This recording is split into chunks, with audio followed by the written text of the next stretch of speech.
Bayside Folsom, good morning. Let the sermon begin. It was 1835 when a man visited Florence, Italy, and was visiting a doctor. He was filled with anxiety. He was exhausted from a lack of sleep. He couldn't eat, and he was now beginning to avoid his friends. The doctor examined him and found that he was in prime physical condition, concluding that his patient probably just needed to have a good time.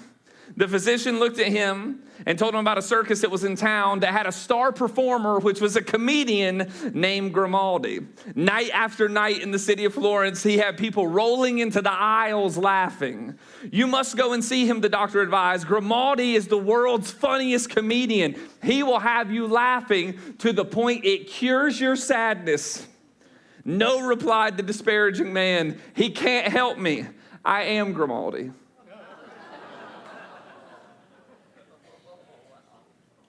Sometimes the person making everybody else laugh isn't okay. Sometimes the person leading isn't okay. Sometimes the person parenting isn't okay. The person sitting beside you in church often isn't okay. And sometimes you're not okay. And that doesn't make you a bad Christian. Hear me say that as pointedly and clear as I can say it. It is not, your relationship with God is not up for grabs, and your struggles aren't big enough to grab you. Anything that you're wrestling with, it does not make you a bad Christian. Everyone on earth has mental health, meaning it's just like physical health. If you are alive living, you have mental health. You have mental health that you have to steward and care for, and we'll have a variety of ever-differing mental health challenges, and it's universally applicable that challenge will come, flourishing will come, and will be a lot of both. I want Bayside Folsom to always be this, a place of honest healing, of honest hope, of honest support, and when appropriate, honest celebration and honest grief. I would never be, you know this, if this is your home church, you know this, I would never be one to front about this or pretend. I've never hidden from the fact that I've seen the same counselor Thursday at 11, every Thursday at 11 for the last 7 years. I've had 2 bouts of depression. I have anxiety at times when I don't expect it or see it coming. This would never be a church that stigmatizes those things, but we want to be a church on the contrary where people being honest about their struggles and walking with God and His Spirit and trusted others would be celebrated as those who were brave and courageous when they bring it into the light. That they would be celebrated in that. 3 years ago, we did an entire mental health series, which if you were here for it, it was called Sound Mind. You can go back and watch it online. That was like 5 different sermons, really nuanced, in-depth, not just a one-off like today is. But it's crazy to think to me, those of you, how many of you were here for Sound Mind? Is it hard to believe that was 3 years ago that we had that discussion? Do you know how much the mental health stats have changed in those 3 years? Can I read you some of them? As of Thursday of this week, 48% of Americans say they're more anxious this year than they were last year. More than 1 in 5 adults report symptoms of generalized anxiety. 40 million Americans have been diagnosed with anxiety disorders. Nearly 1 in 5 have been diagnosed with a depressive disorder. 42% of Americans experience loneliness at the point that they call it chronic.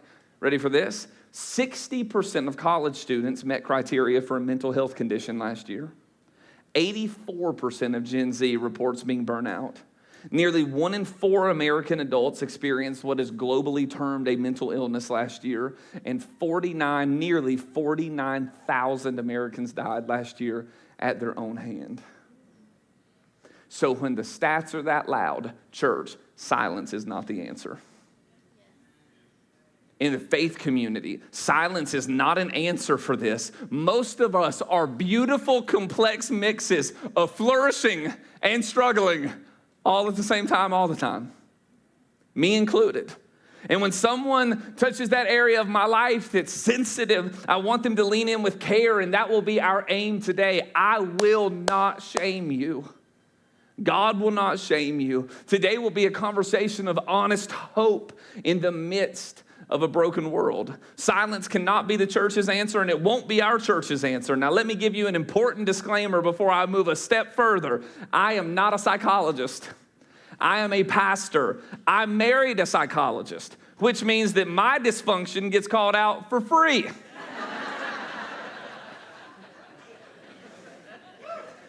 Yeah, often. Daily, some would say.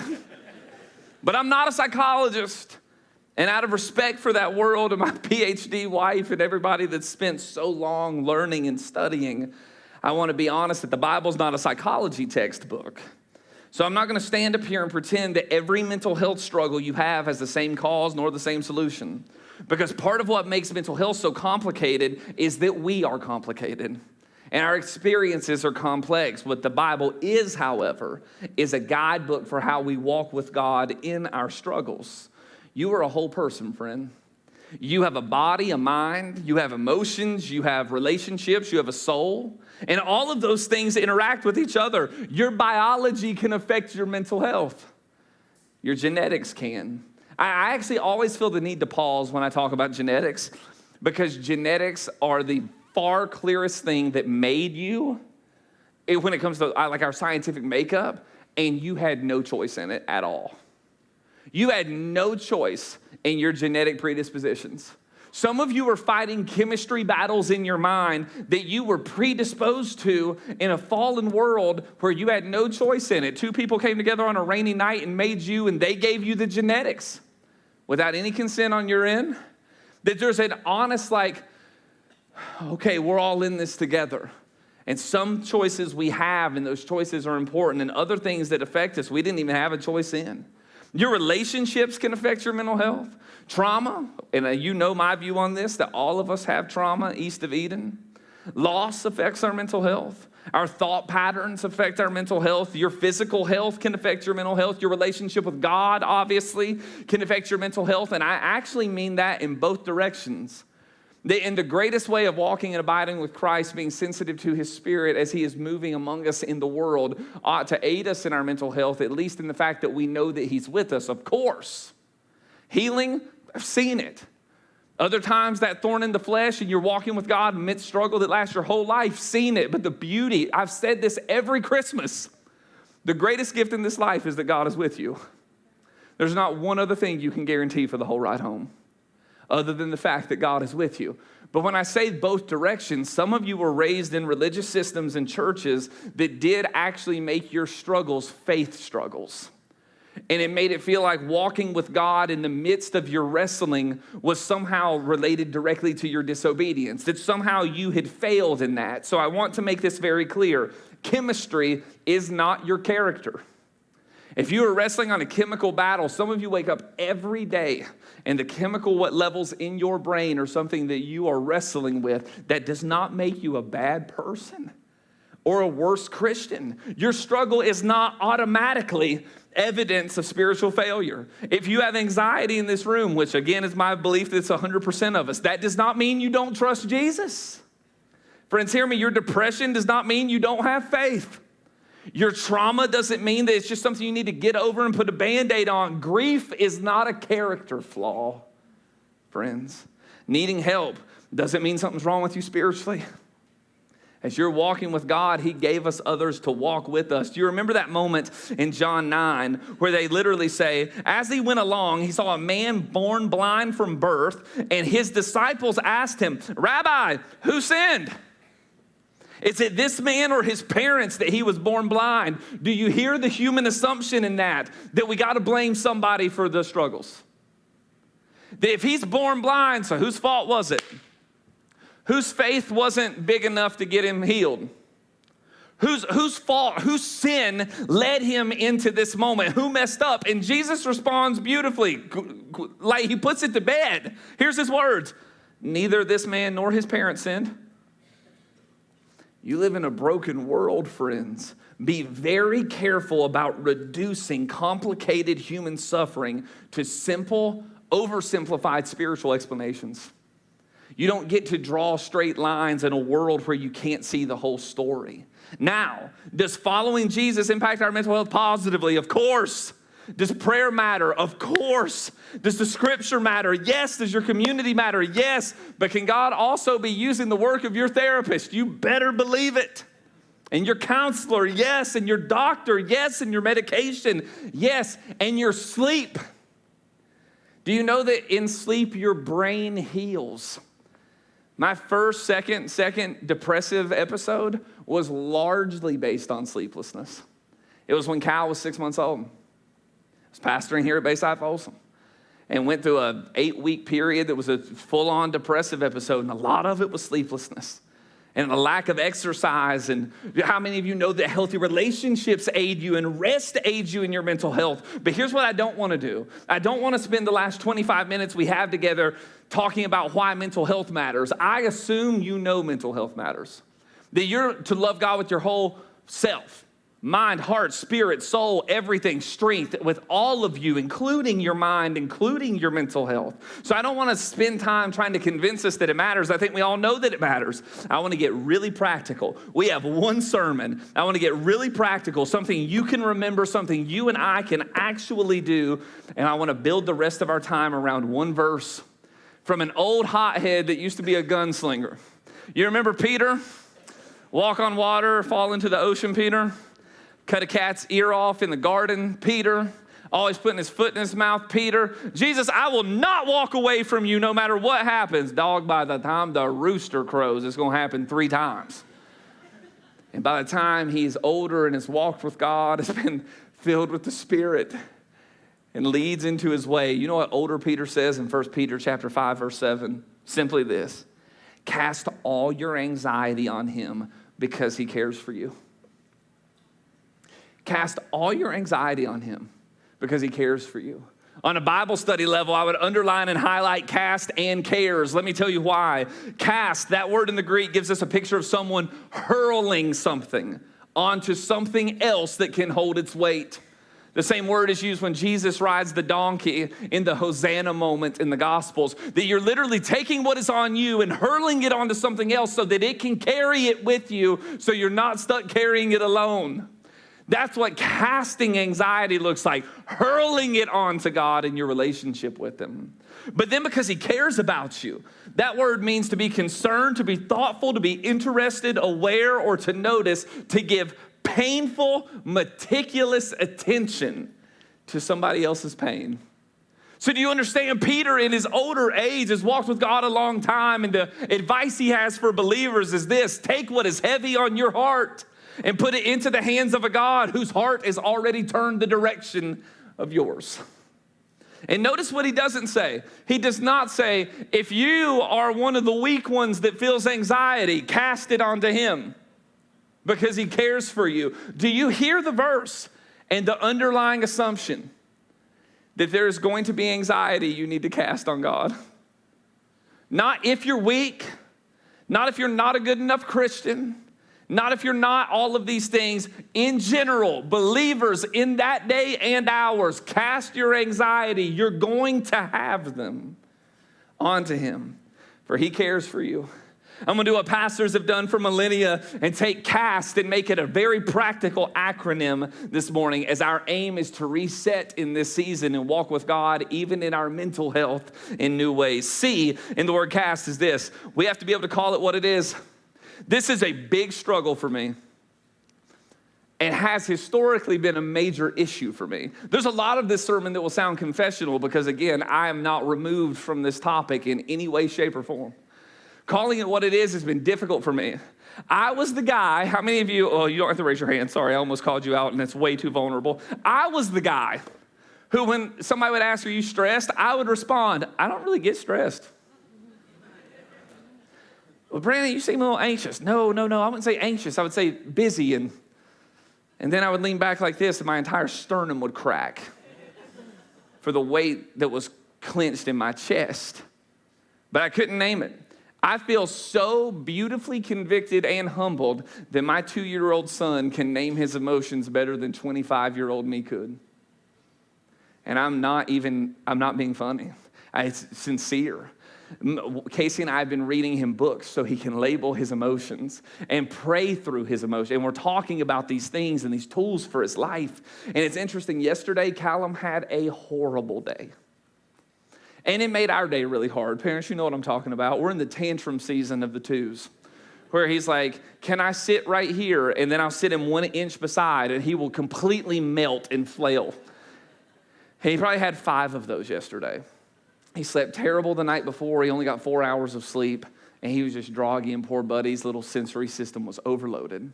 And it was interesting. I looked at him yesterday. There's tears down his face. There's a booger coming out one side. He's trying to wipe it away, but he's actually smearing snot all over him. He's glistening now with mucus on his cheeks. And he looks at me and he goes, Dada, Cow is sad and mad. I wouldn't have said that at 25. I would have said, I'm busy. I'm working really hard. It's just a season. I wouldn't have even called it what it was. Chest as tight and as brittle as you can imagine. Pressure headaches by the time I was 21. Heart palpitations by the time I was 22. And my heart and mind moving 1,000,000 miles an hour, but I couldn't and would not call it anxiety because where I grew up in the Appalachian culture of Honor South, anxiety was a cuss word that meant weakness. So I never called it that, though that's what it was. I called it, I'm busy, it's a crazy season, and I'm tired. And I'm not going to make you raise your hand and ask you if you've ever done this, but I will challenge men because the only experience I have is male. And the way society often conditions us, we are told to meet emotional questions about our own emotional load with explaining circumstances. For example, you seem scared. No, I'm not scared. The guy I work with is a moron. And I just have to work with him all the time. Brannon, how are you feeling? Well, I'll tell you this. On Tuesday, I was in a meeting. Where'd you miss the feeling? I'll give answers all the time, and it doesn't even have a feeling question, and people ask me how I was doing. We do this a lot. You know how much bravery, self-awareness, connection with God through your whole body, mind, soul, that it takes to be honest when somebody asks you that, and you say, I'm anxious. I'm lonely. I'm grieving. Honestly, I'm overwhelmed. I'm burned out, or I'm scared, or I'm depressed. Whatever word fits your season. I've learned this more times than I wish, and I'll probably learn it 1,000 more. You can't deal with what you can't name. And you can't, God can't heal the you're pretending to be. He can only heal the you actually are. Not the pretense version you're pretending to be. And as followers of Jesus, we ought to be the most emotionally honest people on the planet. We have the Bible. We have a Jesus that sits in a garden praying to the point that he says he's at the point of death and his capillaries explode in his skin to the point that he sweats blood in distress. The psalmist would pray things like this. He would say, my tears have been my food all day long.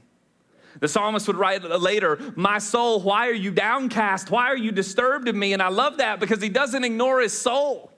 The connection of all the parts of him, he interrogates it. We ought to be people that say, what's happening in me? Why am I feeling this? Where is this coming from? Our Bible is full of this kind of honesty. Biblical faith is against emotional dishonesty. Biblical faith is for emotional honesty because faith is not pretending you're okay. Faith is bringing you, no matter what's not okay, knowing that God trusts you that you trust God right into the middle of his presence. Some of us need to stop giving church answers. God already knows where you actually are. Maybe the beginning of a reset for you is having a conversation today with somebody else or with God himself in prayer and having the courage to call the struggle today what it actually is. And then in cast, act on your need for support. You need support. God has ever existed in a relationship within the Trinity. That God in God's self is always relational, thus he has made us relational. And when we have mental health struggles, there's 2 lies we tend to believe. I'm sure there's more that are possible, but 2 that are common. One is this, there's nothing I can do, it'll always be this way. And the other is, I should be able to handle this on my own. Neither is true. God designs you to be human beings in relationship. Remember what Galatians 6 said in verse 2. Carry each other's burdens, and in this way, listen to the weight he puts on this. Carry each other's burdens, and in this way, you will fulfill the law of Christ. That the law of Christ in the new covenant is the law of love. How do you fulfill the law of love as you're walking with God? Carry each other's burden. Friends, people can't carry the burdens you have that they don't know exist. You can't carry that. Now, the Spirit may give you inclination and you're carrying it in prayer. I'm telling you, though, at the full weight of carrying it, you have to tell them. He tells us that to fulfill the law of Christ, we carry each other's burden. On our mental health end, the danger of our mental health is that mental health's only superpower, our struggles, whatever they may be, is this: isolation. If it can isolate us, that's its superpower. Because when you're alone, hear me today, the lies in your head have no competition. When you're by yourself, the thought has no interruption. There's no light at the end of the tunnel that somebody else might be bringing in. The burden has no shoulders, but the moment you let somebody else in, isolation starts losing its power. Cue the carry each other's burdens. And it's not that our burdens disappear when we share them, friends. I'm not giving you an oversimplified answer. It just means you're not alone anymore. And you're not carrying them by yourself. So if isolation is the superpower of our mental health battles, then connection is how we take the battle and the power back. Connection to one another. That's one of the many reasons I believe in the church. This should be a hospital for the sick, those who are struggling, those who are wrestling in ways they didn't expect, to be emotionally honest, knowing that the person, the brother and sister beside them, would walk with them and help them carry it. It's why as a church we believe in groups. It's why we believe in counseling. It's why we believe in letting trusted people in the places where we would rather hide in instead.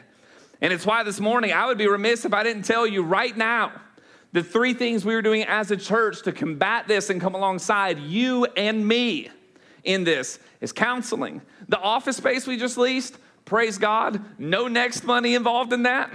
No program, property, or personnel budget. That was from the reserve of our contingency. Praise God, thank you for being faithful in that. And that lease is only as long as we're here. When we're out of here, baby, we are out of here. That's gone. We're not even keeping that. But you know what it's allowing us to do for the meantime? We've only been able to do counseling sessions with a Christian therapist in that nursing mom's room. That nursing mom's room, by the way, is Bed Bath & Beyond. It does everything. Nursing moms on the weekend go in there and watch the service. On the weekday, we do our director's meeting in there, and then it's counseling office at night. But now we've got 4 other spaces we can do counseling, and we can 4X the load of people we are carrying burdens with. But that's not the only thing we're doing. We do celebrate recovery in this church. And some of you hear recovery and you think, well, that's where the addicts go. Yeah. And it's got room for another one. We all have addictions, friends. And the world would be far less judgmental if we didn't pretend like we didn't. Our addictions just look different. They have different consequences, no doubt. I'm not saying your addiction to shopping is the same as meth. I'm just saying it's not good for your soul. And we got everybody there. We're a no stigma church. Anybody with a hurt or a habit or a hang up, Celebrate Recovery is a great place. And it's a great place for others who have said, nah, we're willing to drag it into the light. Would you walk with us as we carry it? Every Tuesday night, this room is full of people on that journey.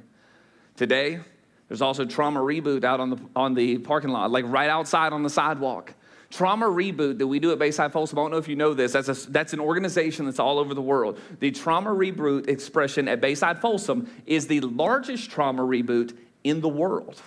And it's amazing. Celebrate Recovery is the largest CR from San Francisco to the foothills.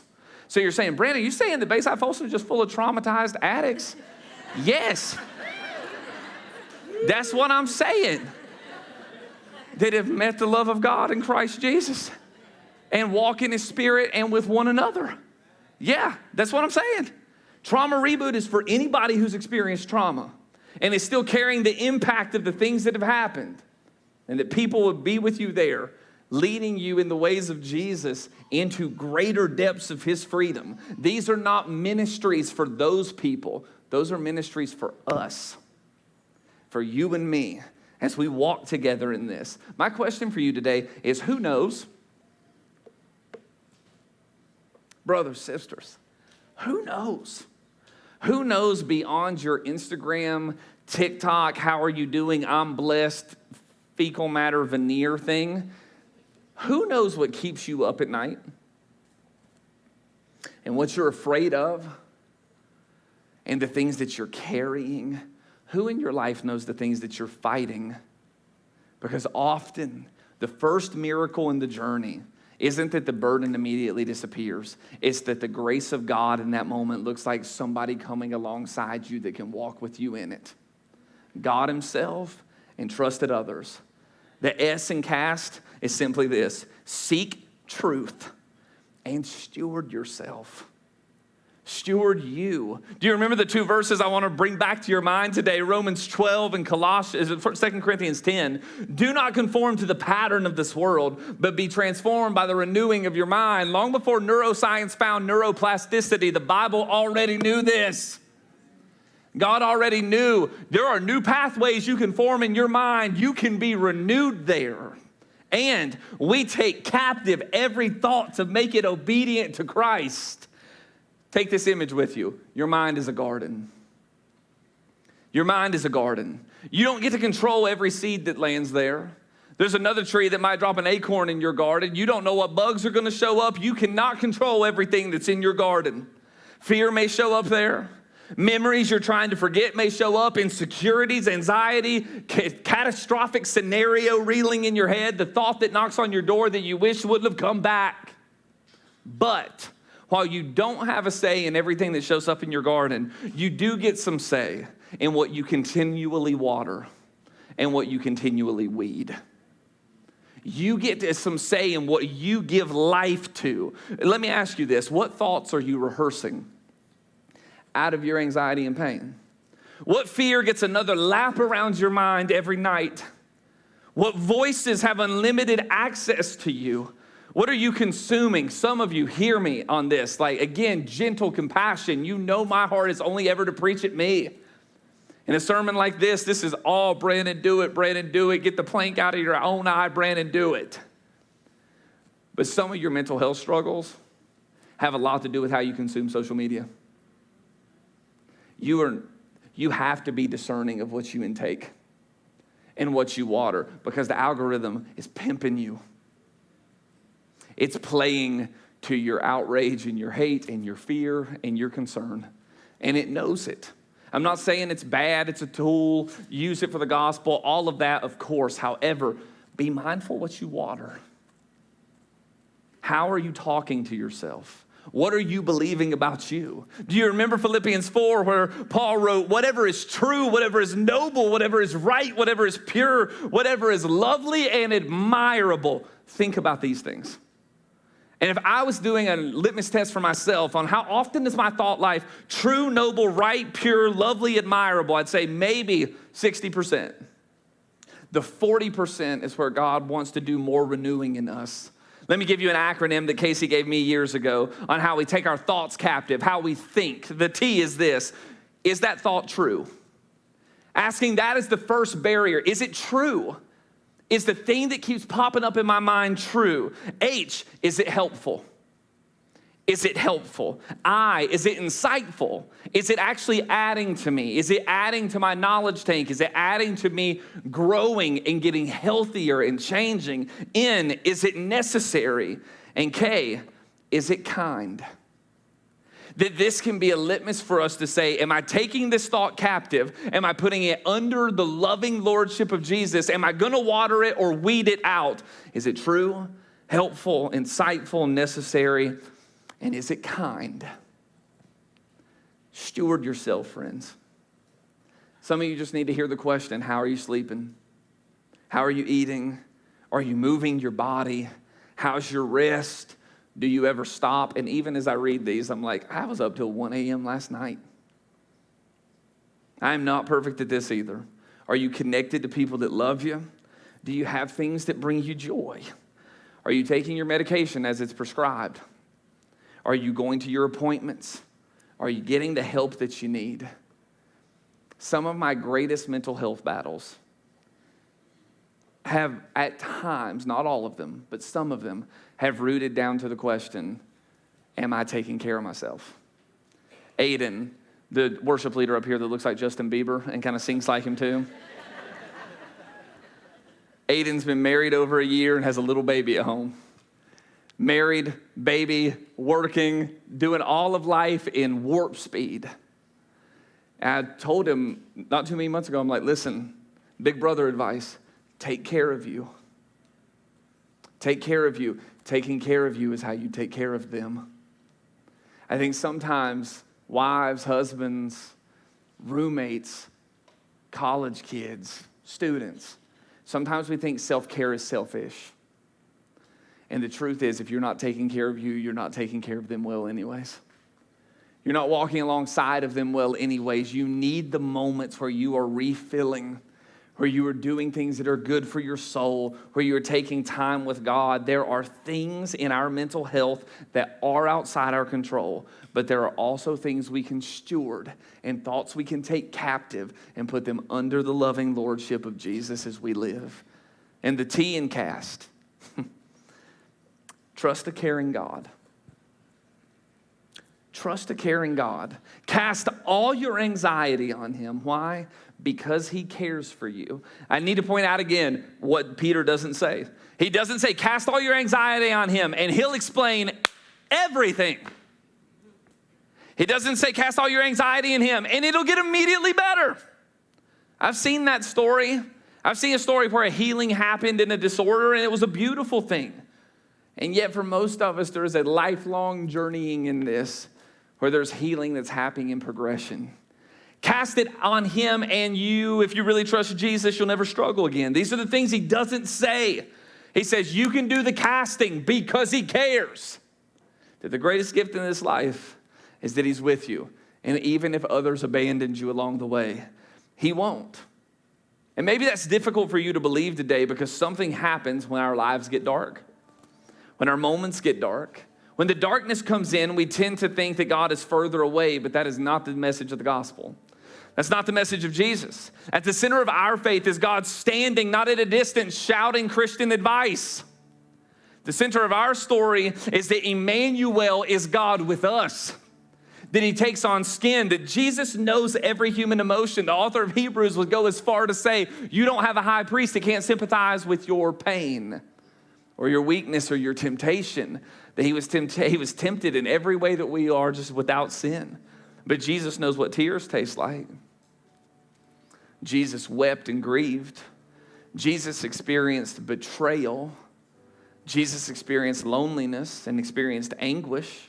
Again, in Gethsemane, his exact words are this as he prays in the garden. My soul is overwhelmed with sorrow to the point of death. Jesus knows what it's like to hurt. And he does not look at your pain from a distance, friends. He entered your pain and enters your pain now.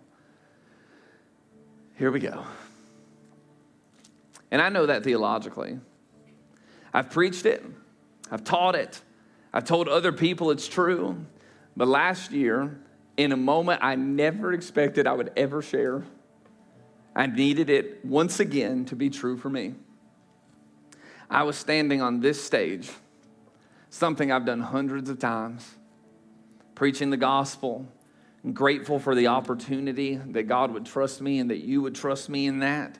And I'm standing on stage preaching, and suddenly I felt it happen. My entire chest caved and clenched. And all of a sudden, I couldn't breathe. Right here, in the Summer in the Psalms series last summer. And it clenched, and my first thought is, oh my goodness, I'm going to have a panic attack, and I'm going to faint. And it's going to be my worst nightmare. Here's the context. Never thought I'd share this story. I might regret it. I don't know. Might delete later. I had a couple online haters coming out from the woodwork, particularly on multi-platforms, but through burner accounts that didn't have photos or any access to them. And the degree of what was coming at me was escalating to the point that we turned it in to do an investigation on who it was. So I'm walking up that day, scared. And I feel for every teenager now that's had a cyber anything, because I'd never had that before. But when you don't know who it is, your brain can play the trick that it's everybody. So I'm looking at the crowd that day, though I only almost experienced love in this place. I am so grateful for you. But I look out in the crowd that day, and it was like your faces blurred together. And when you don't know who it is, you wonder if it's everybody. And all of a sudden, I flip open to that psalm, and my chest just caves. And I can't catch my breath. And I'm not sure what to do. And I'm afraid I might faint. And if I faint, it's going to be humiliating. And what's it going to be? And then people are going to think that I'm squirrely and shaky. And what is it? So I start, the only thing I know how to do. I start breathing deeply and then holding it for 3 seconds. And I started to read that psalm. It was the 8:30 service that day. I started to read that psalm. And at the end of every line, I would pause and hold that breath for 3 seconds and release it again. The Lord is my shepherd. So I lack nothing. And he makes me lie down by green pastures. And he'll lead me by quiet waters and refresh my soul. And he guides me along the right paths for his name's sake. That even though I walk through the darkest valley, I'll fear no evil, for you are with me. Afraid that day somebody might hurt me, not knowing what that day comes. Next line, breath. Next line, breath. And I got through it. But the greatest part of that day was not that somehow I muscled through it. I was limping through it in the weakness and dependence on God like I hadn't felt in my whole life. And I got through the other side, and the greatest lesson I learned that day was just another reminder. God didn't shame me for it. I didn't feel in the echoes of my soul, seriously, Brannon, you're the pastor. Seriously, if you trusted me more while you were praying this morning, this wouldn't be happening.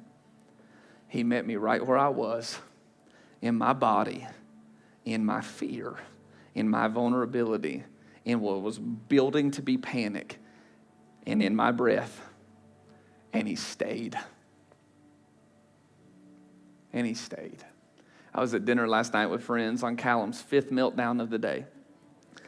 And I picked him up, and I held him against my cheek. I was walking down the middle aisle where these 2 seating areas were. And I held him, and I said, buddy, take a deep breath. And he goes, it wasn't a deep breath. It was a burst of wind. And I'm like, yeah, that's it. Take a deep breath. Take a deep breath.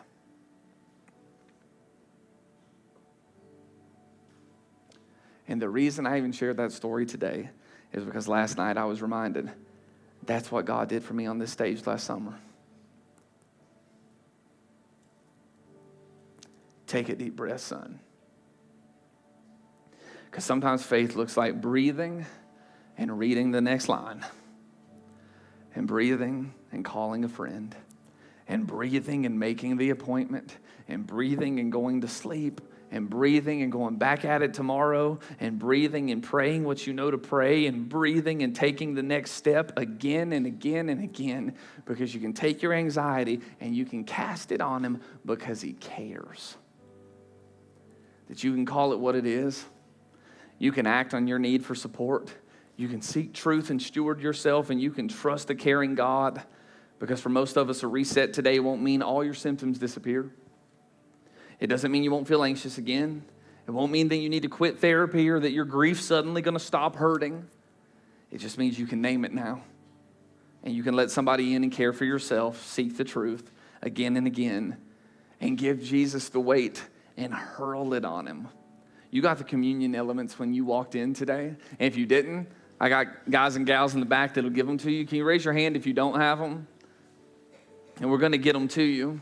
Because the greatest symbol in the history of Christianity of why you can lay your burdens and anxiety on him is the sacrament of communion. What some of you call the Eucharist, however you grew up, whatever your background was, that Jesus invites us as he invited his disciples that night to his table. And he took the bread on the night he was betrayed.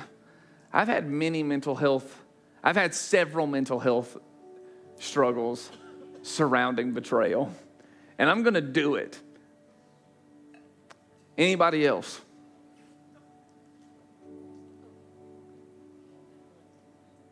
I'm sorry. And I'm grateful that on the night he was betrayed, the verse says, he took the bread and broke it and said, "This is my body broken for you. That I'll wear the weight of the brokenness you feel. I'll spill my blood that by my stripes you would be healed. Take on death that is the wages of sin, raised so that life and love and forgiveness gets the final say on everything that ever tried to beat it." So today we take the bread in remembrance that he has carried us and that he is carrying us. So would you take the bread with me today in remembrance of him? And then would you take the Pinot Noir by Welch's, Napa Valley. By his stripes we are healed. That we are hidden in him. And that because we are hidden in him, one day there won't be torment in us mentally. One day there won't be thorns in the flesh. One day there won't be struggle. One day everything will be made new and right. And until that day comes, we walk with him in the flourishing and in the wrestle. And we take this in remembrance of that. For God, our prayer today is that we would cast all our anxiety on you and all that comes with it. And that there were those today that heard the gospel that you mended the chasm by giving your very self. God, would you lead us to flourish? Would you give us the miracles? Would you heal some of us instantaneously? But often, God, we even ask for that because we don't want to abide in the mess. So while I ask for that, I simultaneously ask for the strength by the Spirit to abide with you in the process. Would you meet us in our breath? Would you meet us in our bodies and our mind as we seek to love the Lord our God with all our heart, mind, soul, and strength? Would it be for your